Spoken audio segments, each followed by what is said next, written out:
which is going to be looking at supporting your young person with transitions within education.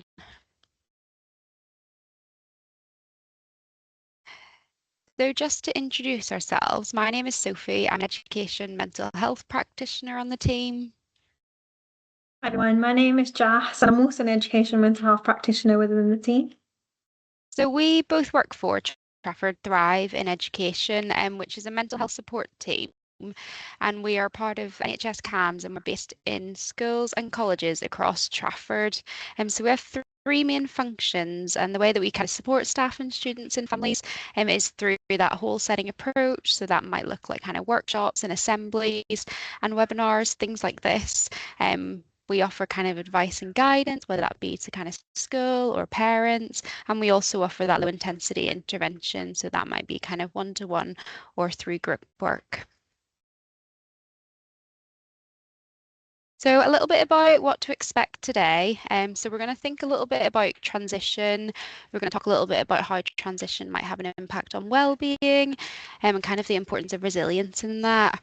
We'll think a little bit about ways that you could understand how your child might be feeling, kind of the worries that they might be having or experiencing around transition, and then we'll look at those more like practical tools and strategies that you can use to support your child. And at the end, we've got a little bit of information kind of about signposting information and advice. Okay, so today we'll be having a little bit of a think about transition and how it can affect young people and their well-being. So thinking about transition, it can be a very sort of difficult time for young people, especially when we're thinking about sort of being in primary school. For a lot of children and young people, it might be sort of the only education setting that they know or are familiar with. For instance, like they might be familiar with all the staff and class, or even the classroom, or the play area, and they go from being the oldest and the biggest in primary school to the youngest and often the smallest in a much bigger setting, for instance, high school. So there might be things like a complete change in rules, schedules, many more teachers and students, moving around more, homework expectations, and perhaps new subjects. And some other changes, which there might include of course, as we said, new schedules, new rules and expectations, increased independence, new facilities and equipment, increase in academic pressure, new subjects or courses, new staff, new buildings that they might have to familiarise themselves with, and also new peers and new friendships, which can all be big changes for young people. So when thinking about transition, it's really important to think about the idea of a double threat for young people during school transition. This means that they might face two pressures at once. So on one side, they might feel less able to cope. For example, dealing with sort of unfamiliar environments and friendships, and at the same time, they might often have more to cope with, such as increased workload, adapting to new routines, and sort of meeting new people. So there's lots of threats to self-identity as well. So for instance, no longer being the eldest, or for instance, sort of the most capable in that setting, which can be a big transition. So less able to cope, along with sort of more to cope with, might equal to sort of a risk of reduced well-being for young people.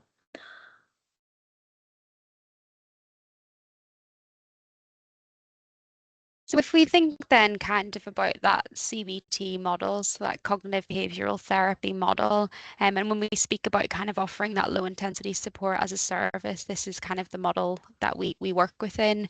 So the CBT approach kind of thinks about the relationship between how we think, how we feel, and how we behave.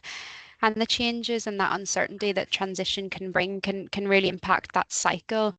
We know that when there is uncertainty, that can lead to kind of negative predictions. They might feel kind of grief, anxiety, sadness about kind of leaving that primary school behind. And that can then impact sort of what they're doing. And a lot of the time when we see kind of mental health difficulties in young people, it's often that they're kind of stuck in a cycle. Um, Yeah, next slide. We're going to look a little bit more specifically about kind of low mood and anxiety cycles and how these can kind of develop. So we know that transition is a risk factor for entering kind of a cycle of low mood. And that's because a lot of the time when young people start secondary school, they may be kind of doing less of the things that they enjoy. They might not be doing the hobbies in the same way that they used to. They might be spending less time with friends. And so that can mean more generally that they are doing less. And we know from research that when we do less things, that can kind of sometimes lead to us getting less out of life, and that can lead to us kind of feeling low.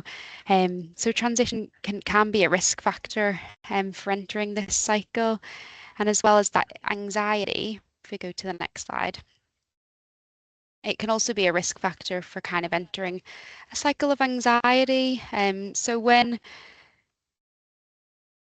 I suppose young people are transitioning to secondary school. There is, like I said, a lot of uncertainty, and we know kind of at the core of most anxiety disorders is kind of an intolerance of uncertainty. So that feeling of not being sure what's going to happen, that can lead to kind of young people predicting that they might have a negative experience. So it might be that they worry that they might not make friends, or they might get lost. Maybe they might think, oh, if I raise my hand and get the answer wrong, people are going to laugh at me.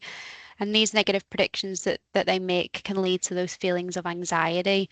And you might notice kind of within yourself or a young person or a friend that anxiety can create a really strong urge to avoid. You might experience really strong sensations in your body, such as like an increased heart rate, sweating, heavy breathing, which can all feel really uncomfortable. And that's kind of what we know as the fight, flight, freeze response, which we're going to look at a little bit more in the next slide.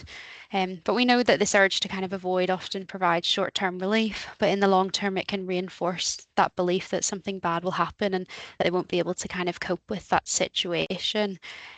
So yeah, like we said, transition can be kind of a risk factor for entering into both of these cycles because of the kind of uncertainty and change that they bring. But it's also important to enforce that some young people will kind of manage this transition well. And it's all about, I suppose, how you help your young person to kind of cope, but also just being aware of these cycles so that you can kind of identify if they are becoming stuck. So we're just going to think a little bit about sort of something called a fight, flight, and freeze. In the previous example, there was a section on physical sensations, which might be sort of anxiety, something that everybody experiences.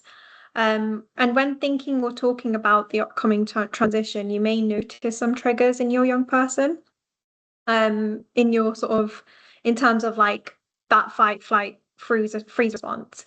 So we're going to play this video, which explains a little bit more about sort of why we might feel these physical sensations for anxiety in our body, and understanding this and talking about sort of talking about this with your young person more is sort of a great way to validate and normalize some of those worries and physical sensations that they might be experiencing as a result of anxiety. So yeah, we'll play this video now.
So like we said, this video is really useful to show to young people as well when you're coming up to that transition period or stage. So it's really important to like sort of validate and normalize those worries and sort of explain that at first these worries are going to seem very difficult, but however, over time they are going to get manageable and it will get better over time. So just going to have a little bit of a think about sort of potential challenges that you might sort of see in your young person or your sort of young person might experience when it comes to transition. So some of those things might include sort of making friends, might be a bit of a difficulty, or perhaps the need or fear of fitting in, having different teachers, perhaps getting lost if it's a big building in high school. Also, maybe the fear of getting detentions, traveling to and from school if there's any anxiety, for instance, if they sort of got traveling by bus, train, that can sometimes cause anxiety in young people. And sort of we will be talking a little bit about how to perhaps manage some of those worries and scaffold problem. Maybe we do some sort of scaffold problem solving as well. Homework, tests, perhaps getting told off, forgetting things, getting bullied in school perhaps, or if sort of there's some older children that they might be sort of scared of as well, sort of being the youngest, lunch times and break times, busy corridors, as well as new subjects as well, can also be potential sort of challenges that they might experience.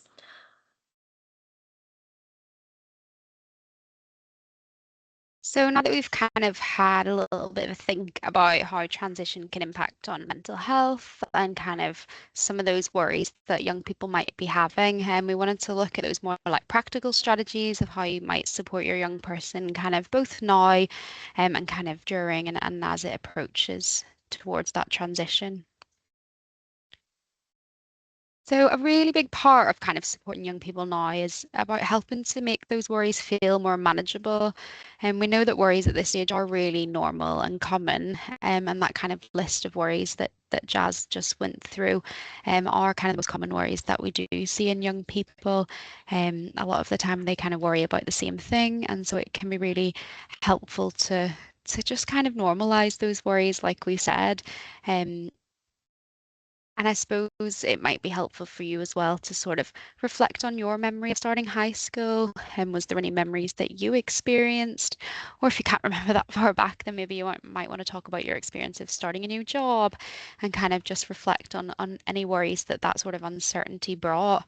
It might be that they have kind of a sibling or a cousin or an older friend that's recently started high school, and just talking to them about kind of the worries that they had, how they dealt with them, and sort of how things kind of progressed as they got through high school.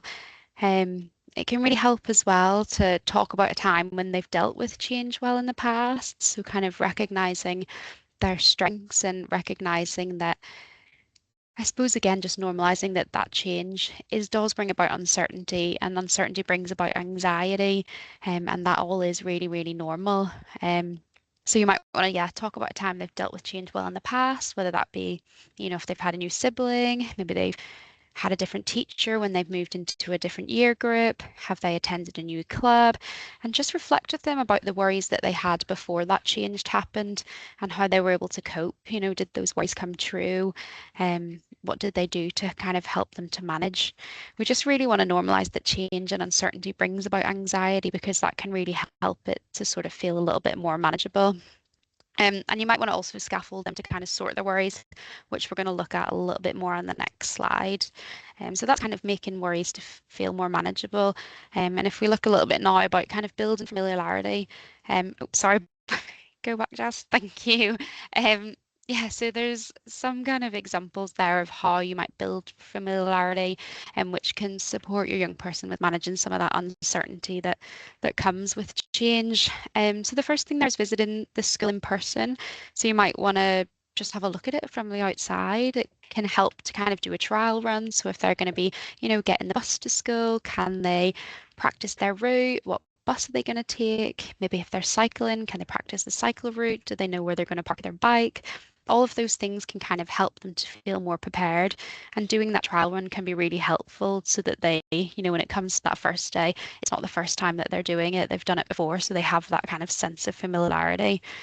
Um, Looking at the school website, so you might want to kind of help them to learn as much as they can. It can be really helpful to kind of think about what they're interested in. So if they're interested in football, is there a school football team?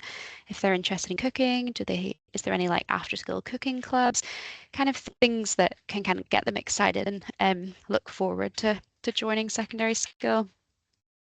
Some schools do run kind of like transition days and summer holiday clubs or activities at school, and those might be helpful to kind of look into to see if the secondary school your child is attending kind of offers any of them.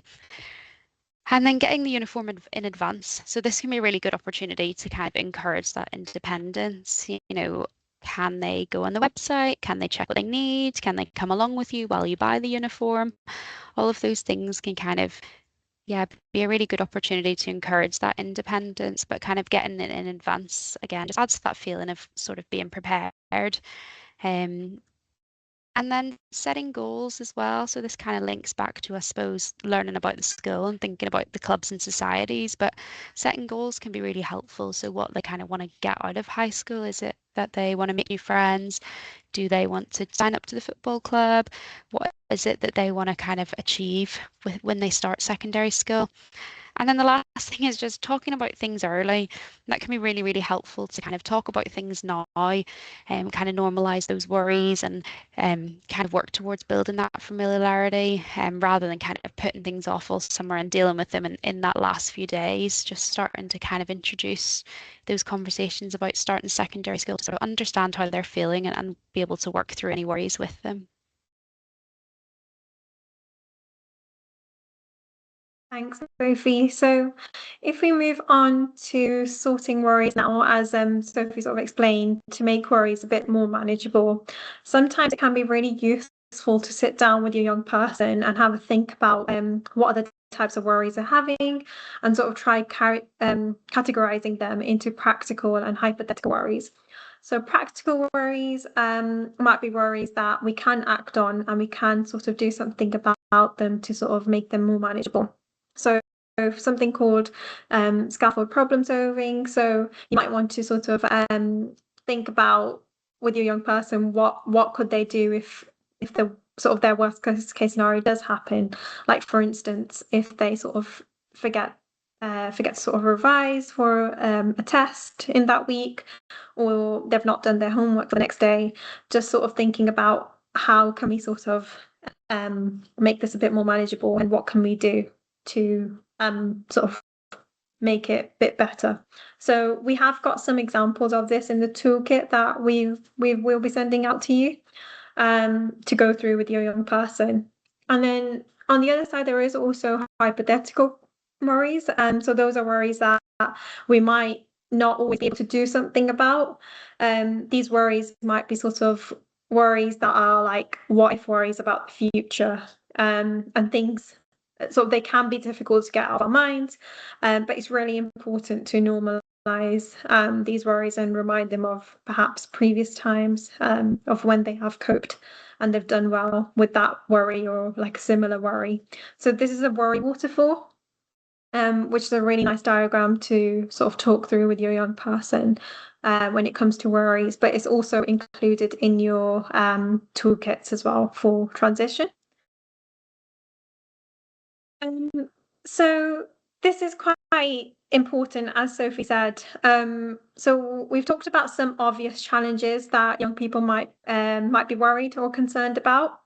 But it's also very, very important to sort of think and reflect on times when change has been positive for yourself or your young person. So asking sort of yourself or your young person, have there been times in the past where they've tried something for the first time and sort of ended up liking it? Sort of are there times where they've managed change well? For instance, having a new sibling, or sort of, where there was sort of change at home, where they had to sort of there was a big transition and things went positive. So for instance, there's some examples over here as well, like asking them, for instance, if, do you remember how you felt the first time you joined the hockey team or football team? And if they felt nervous, sort of asking them, do you still feel like that now, if that was something that was positive for them? And also just praising them as well, which is really important. For instance, saying stuff like, sort of, I was really proud of you, in terms of if they sort of handled something really well. Like, for instance, here it's like, I was really proud of you, how you handled it when the car broke down on holiday, and sort of talking a little bit about what happened at that time and how they managed positively. So that's really important. Another thing that you might want to do is sort of create a superhero based on themselves, and to sort of identify their super strengths. And if this is difficult, it can also be really helpful to identify a role model or someone that they might look up to, and see what traits they admire about them and make a list of this. And that might encourage some conversation, or they might open up to sort of any traits that they feel they relate to as well, which can really support with transition. So what can you do during transition? So there's 4 different parts to this. Firstly, in terms of building routine, the things that you might want to consider are sort of prioritizing sleep hygiene leading up to transition. So for instance, this might include having earlier nights, consistent wake up time, also no screens before bed, but this can also be sort of like an agreement that you come to together, of like phone usage. Which, for instance, sort of before bed, which can sometimes be helpful. Keeping sort of morning and evening routines predictable, so your young person knows exactly what's going to be happening in the morning as well as the evening. Also encouraging them to pack their bag and lay out uniform or clothes the night before, so that this is not something that they're sort of rushing to do in the morning and it's on their mind, so that we eliminate some of those worries. And during sort of the settling in period, it's really important to expect some emotional ups and downs, which are absolutely normal, part of transition. It's just important to remind your young person that these are absolutely normal, and it will get better, and reassuring your young person that it can take time to adjust.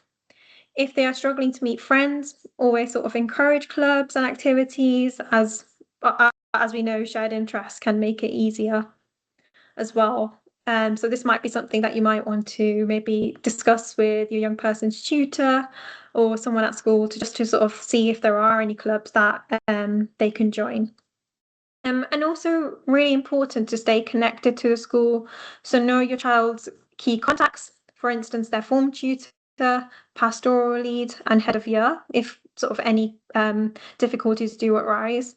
And communicate early if there are concerns, so that we can sort of iron out what support pathway would be best for this young person if it's needed.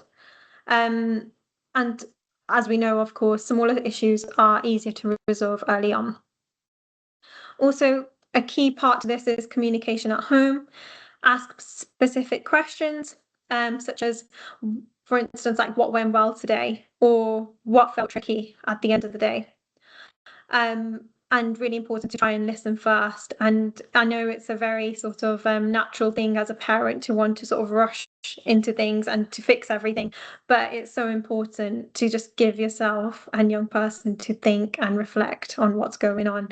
Not everything sort of might require it to be fixed straight away. It might just be something that we need to scaffold around in terms of problem solving, and help them sort of think through what they could do and who could help them, to sort of make the worries a bit manageable. Okay. So some of the signs that your young person might present with if they're sort of struggling or starting to struggle might include sort of ongoing anxiety and stress, which doesn't sort of settle after several weeks, changes in appetite or eating habits, changes in sleep or energy levels, so the inability to get to sleep or sleeping in the sort of waking up in the middle of the night, withdrawing from others, or spending more time alone or appearing isolated, loss of interest in things that they used to enjoy. So if there's any sort of things or like hobbies that they used to enjoy but they don't enjoy as much now, loss of interest can sort of look like, so it can take any form. Regular complaints of feeling unwell, especially in the mornings, and finding it more difficult to calm down after feeling anxious or upset or even angry, or feeling these emotions more intensely, and being unusually negative or critical of themselves or others can all be signs of your young person struggling, and it might be sort of a time to sort of think about perhaps further support as well. Sophie? Thank you. So yeah, now that we've kind of had, I suppose, a little bit